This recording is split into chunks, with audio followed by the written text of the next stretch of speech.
Watch out! Help!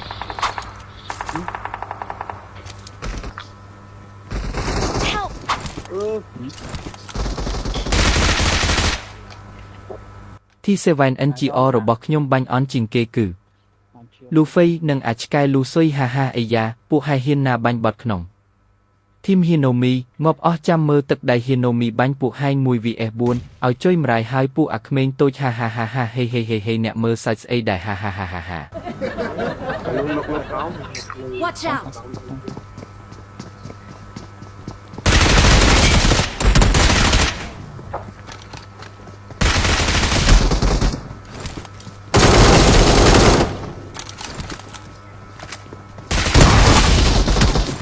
មួយ4មួយ4មួយ4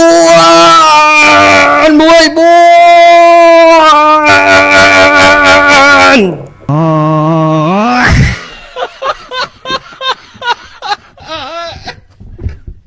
ម៉ា